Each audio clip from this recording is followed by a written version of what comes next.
Hard to tell if it's working or not. Yes, it is. My bad. Hello and welcome to the Best of the Best show. Today's a very special one. I am going to take some risk. You will see some things. It's going to be amazing. First of all, I am covering all of the 2022 Oscar-nominated shorts and live-action films. That's 5 each. 5 animated, 5 live-action. Saw them all back-to-back. Very happy I did so. Cannot wait to show you what they're all about. As you can see, these are fast-paced trailers of all of them. But yeah, we'll get into it, and I will show you trailers for everything I talk about today. And the 2 movies I do want to talk about, same thing with they're Oscar nominated for multiple categories except Best Picture. I will cover all Best Picture nominees that I haven't covered and rank them all either tomorrow or after tomorrow. We're talking 10 Best Picture nominees, 5 of which I haven't covered.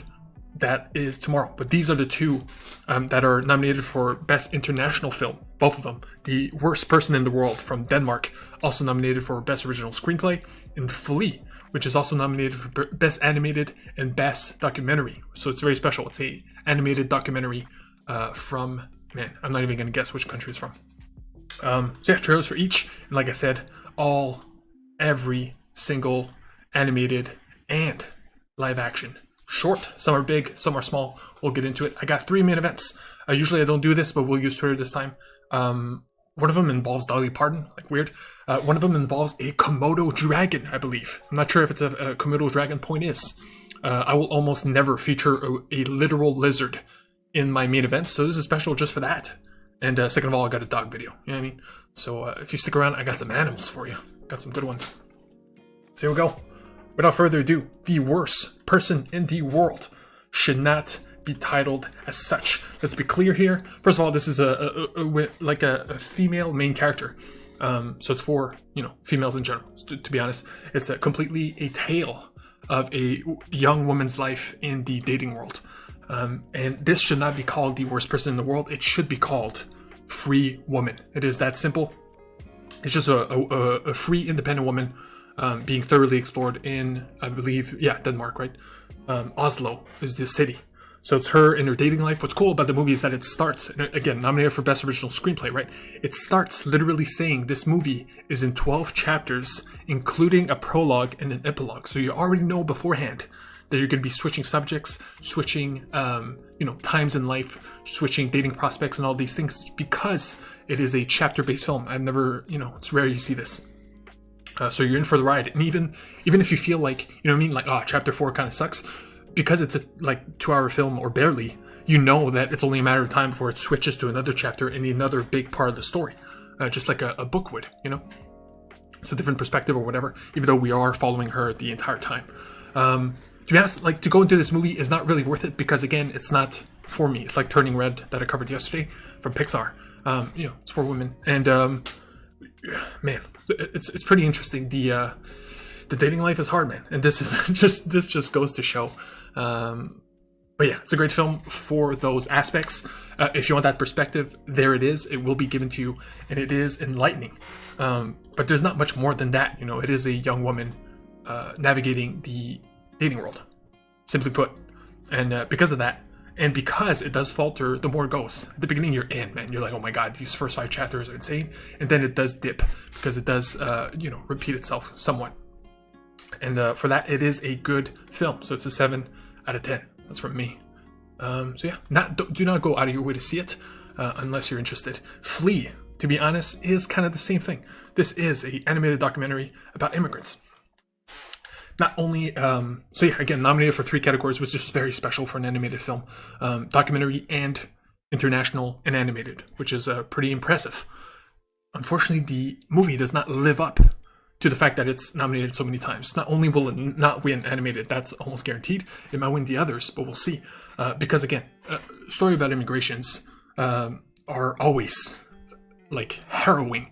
Harrowing is the word, where, to move from, you go into homelessness. Not only do you go into homelessness, you also have to travel great distances, face many dangers and perils, knowing that your life is at risk at all times. Because you're escaping a place that where you lived, you were in danger at all times. It's pretty crazy. It's extremely high stakes for that reason. And man, the highs and lows, right? The lows are extremely low. But you know, you need that to happen for the highs to happen. Unfortunately, as you can see, it's not incredibly animated. It doesn't look incredible. And to be honest, the story also is nothing special. If you've seen other immigration stories, this will not blow you away. But, you know, it's worth seeing. But to be honest, I was surprised by how forgettable it ended up being. And I saw it like a while back. And I'll be honest, I forgot most of it. Yeah, not perfect. But if you're interested, it will not let you down. But it will not blow you away. But still, great film. Gotta give it an 8. Especially for the fact that it's animated. And that perspective makes it refreshing. Fully. That's that, baby. Now we're going into the shorts. We're starting with animated because that's where I'm at, baby. That's what I live for. That's what I love. That's the first one I went to go see because I'm so excited. Robin is the biggest of which. It is a Netflix film. Not only that, but it is a Studio Aardman who did Wallace and Gromit. They did Chicken Run. They are a well-known, usually claymation studio. And because this is on Netflix, it was for Christmas. This was their big Christmas release. And it's half an hour. It's like a thick boy. There's a lot of singing. It's like a musical, like a classic Grinch type situation. And instead of claymation, it's a different technique. Like the people, the animals and everything do not seem to be made out of clay, or at least not all of them. They seem to be made out of foam. And the story is simple. It's just a baby Robin who abandoned by her parents. Anyway, she's found by a family of rats. So it's a robin, again, which is a bird, that grows up with rats and lives that lifestyle. She believes herself to be a rat. You know, hijinks ensues. Rats have to go into homes to steal food. So it's pretty much a mini heist movie. Christmas with a bird who thinks she's a rat. With some songs and some lightness in there. To be honest, it's one of the strongest ones. It's extremely well animated. It's like there's some techniques here where you're like, how? You know what I mean? It feels incredible, and you feel the work on screen. Of course, it is Christmas related, so you can't wait till next Christmas to watch it. But as a Christmas thing, you know, including Arthur Christmas and you know, Klaus, which are recent classics, Robin is that good and is on that list. It is a 9 out of 10. Robin would be my favorite animated short of the year, if not for something else that blew me away, which is this one right here. Very risky to show you the trailer because it has a lot of nudity. It's called the Windshield Wiper. The crazy thing about this one, it has nothing to do with windshield wiping. It's actually about love. Love in all its permutations and all of its elements in modern day. It is very special in that way where, because you have so many different perspectives, from an old hobo on the street to people flipping on their phones and Tinders, long-term casual relationships, and they jump in between these with a guy in a bar who's just sitting in the corner hearing the conversations in the bar, again talking about love. So it is love thoroughly explored and artfully presented. It is very, very special in that way, and it is almost impossible not to relate to at least one of these stories. And as you can see, the animation is very striking and beautiful. I was blown away by this because of its breadth. The breadth of which the subject of love is explored is surprising. It's very, man, it's crazy. You know what I mean? You would have to do, I don't know how you could do this better, to be honest, to literally deconstruct love as a concept in modern day in animation. This is extremely strong. The only things that hold it back is, you know, it's a short, so it's not like a, multiple stories. So anyway, and my favorite one was this one because it's two people that would seemingly be perfect for each other, just flipping on their phone on Tinder, and they actually do match. And the thing with the concept of this short is that if you do match on this specific app, you have to choose between going all in on this person or taking a chance and just keep on swiping. And they both take a long time, and again, they're right next to each other, and they choose to keep going. It's the one I related to the most. This dating app game. It's not good for us. So yeah, Windshield Wiper, 9 out of 10, and my favorite, just because of the breadth and the maturity of it all. But Robin is up there. Okay, Affairs of the Heart, I'll go real quick, because this one is extremely personal. It's about this woman who talks about her life in art and how much pencil drawing was her obsession, how it led to happenings in her life. So because it's extremely personal, you see it is what it is. It's a person's life. Thoroughly, extremely well animated, like pencil style, and you see it right now, like it's insane. Like the amount of work I cannot even imagine if you're going frame by frame, pencil stroke by pencil stroke. So yeah, mighty impressive. Unfortunately, because it is too personal, it does hold it back. I believe I give it a 7 out of 10. That's pretty much it. Yeah. Anyway, moving on. Boxballet is from Russia. This one has like a super short trailer. It's a boxer who falls in love with a ballet dancer. The problems that ensues because of that. Of course, the dichotomy of the the hard, tough boxer with the soft, delicate ballerina. Thoroughly well presented, but you know what to expect given that premise. And they kind of nail it, but it's nothing crazy, but certainly worth seeing. I gave it an 8 out of 10. That's that. No, I'll score these after because it takes a little too long. This one's the crazy one, okay? This is a horror animated short. I have never seen a horror animated short before in one of these things. And again, I see them all back to back, right? They play all 5. This was the last one. I believe this one had a freaking warning before it. And in the room I was with, which was pretty packed, man, shocks and awe to the point where people could not help but express themselves in disgust. It's pretty crazy. Again, it's called Bestia, which is beast. It's from Chile. Oh crap, there was some nudity there. Hopefully that doesn't get me in trouble. Point is, crazy stuff happening here. You know what I mean? Has horror vibes too, with disturbing imagery and moments of just awkward silence. It's very long too. It's intense. So I have to commend it for its uniqueness. But man, it's a hard watch. So if you're not into horror and or disturbing subject matter and imagery, but again, the fact that it is animated, it's so rare. You don't see disturbing imagery in animation, but still. So it's great, 8 out of 10, just because I love horror. But if I did not love horror, man, I would be traumatized by it. So that's it. That's it for the animation. Like I told you, the Windshield Wiper is my favorite. By the way, I will show you this real quick. 3 of these are available on YouTube, including the Windshield Wiper right here. If you write shorts 2022 Oscars, the Windshield Wiper, anything of the sort, you will find it. It's 15 minutes. It's all here. Cannot recommend it enough. You also have the Affairs of the Hearts, if you're into that. Let's keep it going. Boom. Now the live action shorts. Again, very fast pace.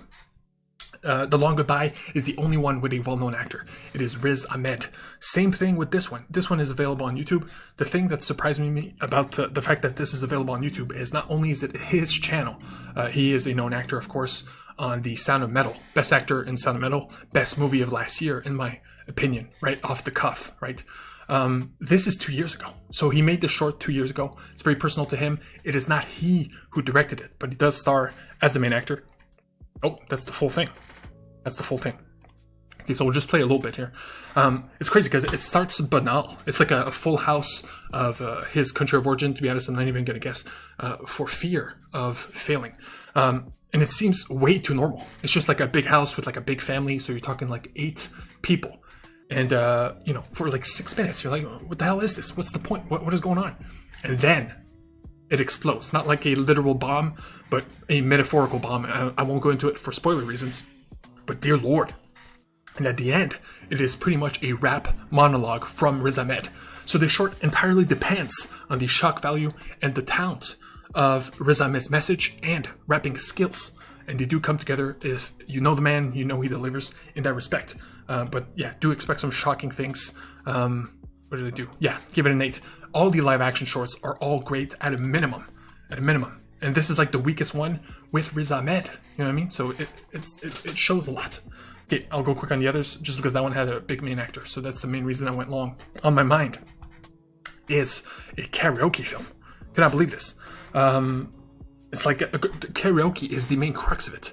So he goes, this guy goes into a bar. He's like, oh my God, you got a karaoke machine? Can I sing this song for my wife? The boss is like, nah, that's not happening. He has to convince him, back and forth, clash of cultures, clash of judgment, sad moments, of course, and heartbreak. In the end, it's a very sad one. You know what I mean? But like the others I have shown you before, this one is also available on YouTube. Highly worth watching. But of course, you're in for some sadness. Let me be clear here. But it's no less great. If you like karaoke, which is a weird, specific thing. But if you do, it's a good one. It's a really, what if karaoke, make it matter? You know what I mean? Anyway, it's unique that way. The dress, I believe, is my favorite. Do not quote me on that. We'll find out in 2 seconds. Very special. I'm very strong on representation. I've always been strong on representation. That's why I love Turning Red. That's why I love so many things. And that's why I bring them back to you. That's why I love the Oscars to begin with. When you look at Best Picture nominees, at least half are about hardcore perspective. This one, as you can see, is about little people. In this case, a Polish little person working in a motel. Not only does she work in the motel, I believe she works there, so she sees a lot of truckers, horrible life, no love, no prospects, and it's a bad life. Being a little person is not easy, let alone in a shitty environment.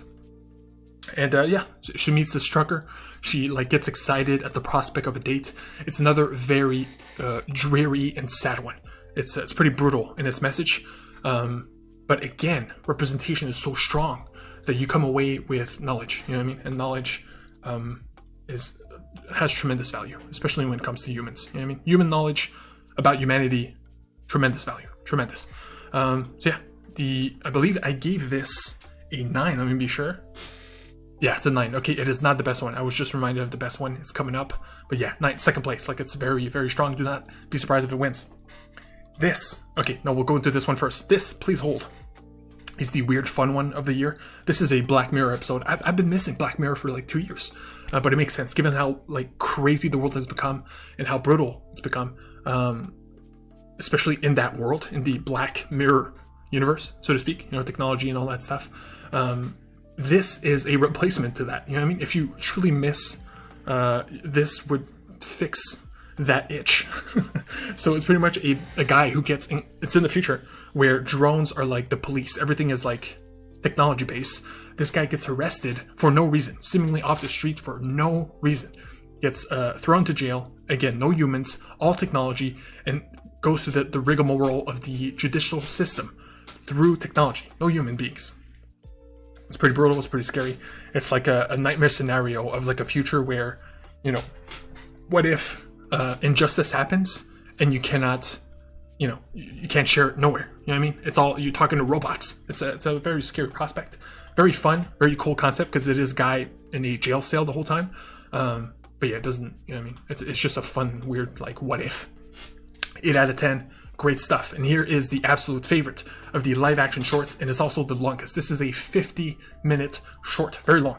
And I have never, I do say this, I do not remember the last time I was this mad watching something. Okay, I watched this short. It was the last one of the bunch, and I was not alone. But if I were alone, I would scream and I would punch the seat in front of me. We talk about perspective a lot. I do not, again, want to guess the country of origin, but, you can guess from what you see. Point is, this is a place where forced marriage happens. And I'm not talking about arranged marriage here. Arranged marriage is your mom will set you up with somebody. Forced marriage, as you have just seen, is literal kidnappings. You are mine now. You belong to this family. That is it. Your life is over. And the worst part is, that is not... you're kidnapped, but then your parents are like, oh, it's fine. It's fine she's kidnapped. Hell, we'll come over. We'll be like, oh, that's your new husband? Hell yeah, because that's part of the culture. Being forced into marriage is more important than being free and independent. Talk about rage. Talk about, man. If you're a woman, right, and you're independent, you can never take that for granted because there are still countless places throughout the world where not only is marriage forced upon you, but you can never escape, or at least, under very specific circumstances. For that reason, yes, it's shocking, right? It's brutal to watch, it's hard, it's angering, but it's also perspective based, and I will never forget it. I will never, underestimate the power of choice that we do actually have here, depending on where you live. If you're watching this, you know what I mean? They can't watch this. It's a place that doesn't have internet and let alone choice. It's pretty crazy. 10 out of 10 out of anger. You know what I mean? I wouldn't recommend it just because of the anger, but me telling you what it is should be enough. But if you're interested, it's there. It's incredible. So yeah, those are all the Oscar animated shorts, the animated live action. I did not watch the documentary ones. I'm good. And I will cover the Best Picture nominees either tomorrow or after tomorrow, very soon. And again, I will rank all 10. The Oscars at the end of the month. It's always worth it to watch at least 1 to 5, because again, if you're nominated for a Best Picture Oscar, there's a reason. You know what I mean? No actual bad film gets that recognition. Boring films do. Movies for boomers do. Borderline dull movies do. But there's always diamonds in the rough. that, you know, it's not something that happens for free. And I will show you, and I will give you the ones that are, you know, you should go out of your way to see, either for artistic value or for story value, like Coda, which, again, I put over last time, but I cannot put it over enough. The last thing I did on Twitter was literally put over Coda. Please, that's number one. I'm telling you right now, just because, like, I don't care for spoilers. And trust me, that's the one. You know what I mean? And you got time. You got like 2 weeks. It's on Apple TV. I put it on Twitter. It is the easiest Oscar Best Picture nominee I have ever recommended in years. I literally did research where I looked the past 5 years, and that's the one. Out of 50 plus movies, Coda is the easiest to recommend in terms of viewing. You know, you watch Coda, you won't come away depressed, you won't come away sad, you won't come away... Man, it's so fulfilling. It's so fulfilling. It's like a tasty meal, like one of the 3 best meals you get in your year. Coda is that meal. Yeah, I can't put it over enough, and I will put it over, of course, when I rank them, and in my year of list, which is over 100 movies. Over 100 movies. Coda is like top three. That's no joke. It's not number 1 though, and I cannot wait to tell you what it is. This is weird. I left it in the background just so you can see. But Dolly Parton, a country legend, she just came out with this today, nominated for the Rock and Roll Hall of Fame. She's like, you know what? I'm good. It's not for me. I'm sorry. Like, I respect it, but I bow out. You know, even though it is a highly respectable honor, she understands that she is a country singer, and she's taken away a spot deservingly to somebody else. I looked up the other nominees. One of them is funny. It's Eminem. Like, Eminem should bow out. Like, Eminem is in no way a rock and roll artist. That's ridiculous. But you had others like Duran Duran and Rage Against the Machine, where, you know what I mean? Like, anyway, and it's just one of those things where, you know, just respect. You know what I mean? Respect Dolly Parton. Good on you, and good on you to, you know, to be like, you know what? I'm good. And here we are, the final 2 things. Let's have fun here. I got a giant lizard playing fetch. Here we go.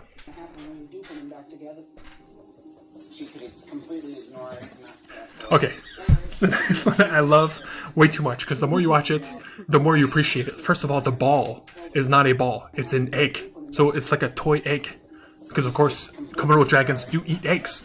Pretty dark reality, right? But in real life, instead of a tennis ball, you would play fetch with a fake egg. And second of all, he has no grip on this floor. No grip. He's going maximum speed, and he cannot move forward. There's literal seconds where he's like running in place, and with his tiny claws. I love it. So it's the kind of thing where you're like, you know what?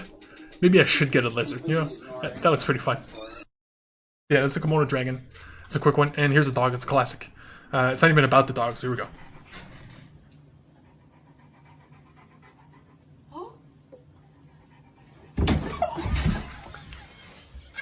So you've done these before, where you run into another room and then the dog is confused. It's like, what? She disappeared. It's like real life magic. But she miscalculated so bad that she just runs full speed into a wall, like 1 feet away. Like, she almost knocks herself out. It's like a version of punching yourself. Anyway, one last time. Anyway, so that's our show. So yeah, tomorrow, if I'm not covering all Oscar Best Picture nominees, I still have to watch, man, what's it called? Drive My Car from Japan. 3 hours long, based on a book. It's like monologue after monologue. It's like brutal. So I have not seen it. I will not cover them tomorrow. But trust me, I do not expect it to be one of the top tiers. But I will do it regardless. So yeah, but still, Coda. I cannot. Man, it's crazy, because you got like all other 9 nominees, and then you have Coda. And I'm not kidding about this. Coda is like, I can't, oh man, you have no idea. If I could just like come in through this screen and be like, guys, check out Coda. You know what I mean? It makes everybody's life better. Just makes everybody's life better. I put this scene, usually has subtitles. I remove the subtitles to showcase the acting. That's not the whole movie. The whole movie is about singing. But it is about a family of deaf people. It won the SAG Best Cast Award, which means the actors as a whole, the entire cast, won the best award for pretty much best film acting. And there's a good reason for that. So please, Coda, again, child of deaf adult. That is what it represents. Again, Apple Plus, cannot recommend enough. You got 2 weeks, if not, got forever. But man, I will sing the praise of this film until, you know, it's past time, which is in 2 weeks. So yeah, until next time, that has been that. As always, love and respect. I'll see you tomorrow. If I'm not covering the Oscars, I am covering a game. And man, I got some good ones. Only heavy hitters from now on. And of course, as always, never forget on Alex Stories, one every day. So I don't know what I'm going to do today. It's probably going to be an anime clip. So yeah, till next time, love and respect.